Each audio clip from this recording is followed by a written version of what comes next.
Hey guys, Drifter here. Welcome to Advanced Warfare in Depth. In today's episode, we're going to be talking about the Exo Shield ability. It seems straightforward, but there are some neat things about it that I'm sure you'd like to know.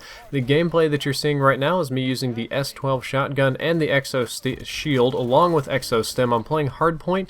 I'm trying to play as objectively as possible, and I'm trying to do some crazy stuff. I could probably play a little bit better, but I'm trying to kind of get crazy shield outplays. So I'm trying to let people shoot me, shield myself, and then get the shotgun kill to show how effective it can be on in-depth. Because I'm trying to do that and not anything else, the gameplay is a little bit less than spectacular, but you will get to see some really good outplays and some really good objective plays, so do watch it carefully while I talk about the stats.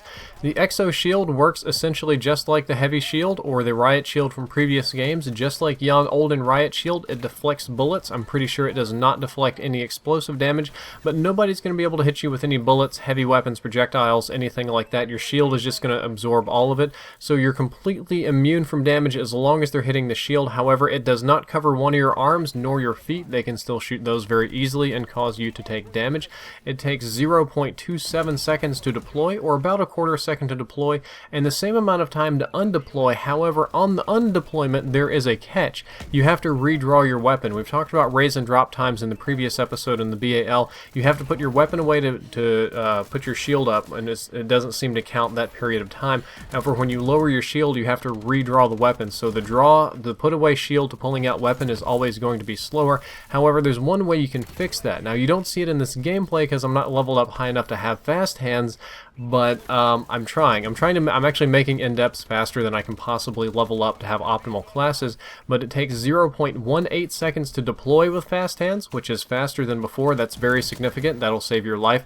But most importantly, when you undeployment, you draw your weapon faster too. So you put it away faster and you draw your weapon faster. You can get back to shooting much faster, and it makes it very dangerous. If you're running the Exo Shield, I promise you're going to have a much better time using it with fast hands. It can be very awesome that way, especially with shotguns. That's how it tends to float my boat. You only get 3.35 seconds of total shield time though. Unlike the other ones, sometimes some of them you can only turn on and not off. This one you can flip on and off at will, and you only get about 3.5 seconds of total shield time, which is a very small amount of shield time, and I feel that's a little bit unfair to Exo Shield. Like, almost all of the other ones last longer than this, except maybe Stim. I guess they didn't want to give us too many health perks or hiding perks or anything that would let us tank too hard, especially on the objectives, but that's just kind of how it works.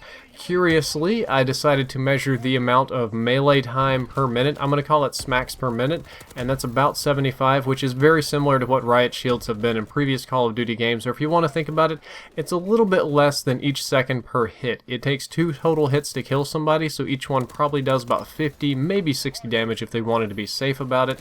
And it's not very good for getting kills. I got almost no kills with the Exo Shield in my amount of time using it, just with the shield. However, it's not bad for finishing somebody off. If you know somebody's weak and they're going to dump truck you if you charge them around the corner, or if you know they're weak because a teammate hit them, you can pull out the shield and smack them and finish them off quite easily. Again, very bad for the full kill, not bad for the finish.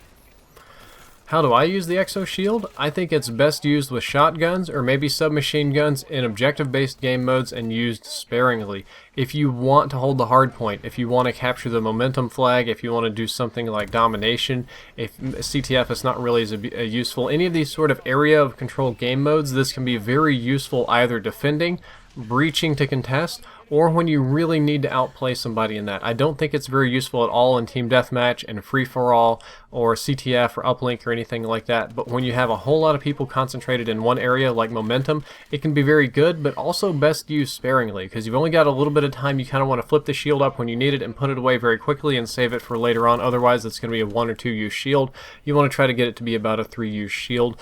Not maybe the best of Exo abilities, but it has a very high potential for outplay. You can get some, cool kills with this. You can do some moves, you can fool some people, but it's not going to be a go-to ability in the same way that like Overclock or maybe Stim is.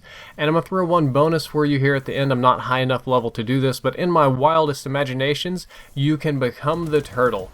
If you unlock the heavy shield, put the heavy shield on your back. Use Exo Stim so that you have additional health. Also use a flak jacket so that explosives hurt you less. Then use Exo Shield for your front. They're only crouch. That'll help you too. They'll only be able to shoot you from the sides. You're going to have bonus health and be immune to explosives.